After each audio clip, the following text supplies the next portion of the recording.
আসসালামু আলাইকুম কলিজার টুকরা ভাই বোনেরা, সবাই কেমন আছেন? আশা করি আছেন ভালো। আপনাদের দোয়ায় ভালোবাসায় আমিও ভালো আছি। এটা দুপুর টাইমের ভিডিও। তো দুপুরে কি রান্না করতেছি আজকে? এই যে তেলাপুয়া মাছ রান্না করব।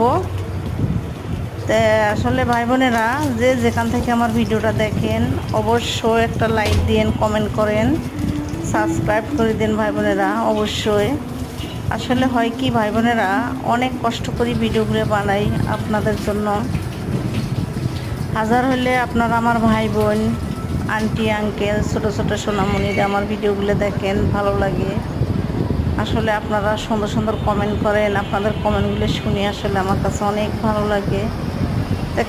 কোন কোন আপু ভাইয়াদের কাছে বৃষ্টি এরকম একটা না হইলে ভালো লাগে অবশ্যই জানাবেন। আমার কাছে তো তেমন ভালো লাগে না ভাই বোনেরা, একটানা বৃষ্টি হলে বিরক্ত লাগে।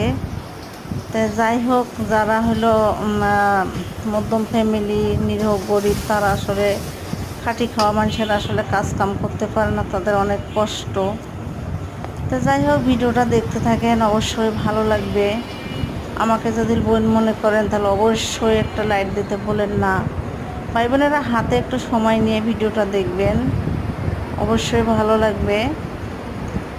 টেনে টেনে দেখলে আসলে ভাই বোনেরা আইডি সমস্যা হয়ে যায়।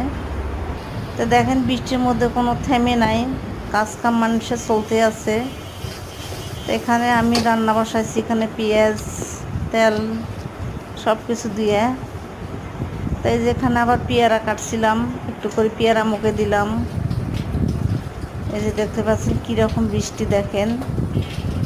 আসলে দেশ গ্রামে এত বৃষ্টি হইলে শাক সবজি আবাদ সুবাদ যা আছে সব কিছু, মানে বৃষ্টি হলে আসলে হয় কি, পশু পাখি, পুকুর, নদী নালা, গাছগাছালি সবাই জীবিদান পায়।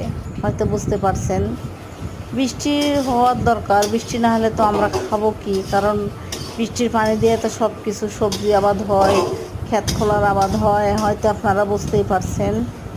এই যে আলুগুলো অলরেডি আমি কষাইতেছি, এখন ঢাকি দিলাম। আসলে ভাই বোনেরা, তো এই যে খালি জায়গা খেনতে এখানে এলো বিল্ডিং তুলবে, জায়গাটা পরিষ্কার করতেছে। আসলে যাদের টাকা আছে তারা কিনা করতে পারে, তারা অনেক কিছুই করতে পারে। আর আমাদের তো টাকা নেই, আমাদের তেমন বুদ্ধিও নাই। যাদের টাকা আছে তারা অনেক প্রকারের অনেক কিছু বুদ্ধি জানে। এই যে কার একটা বাচ্চা দেখেন বৃষ্টির মধ্যে ভিজতেছে, তা আসলে গাড়ি যাইতেছে, সে আসলে ভয়ও পাইতেছে না। দেখেন কিভাবে বাচ্চাটা, ছোটো একটা বাচ্চা, অতিরিক্ত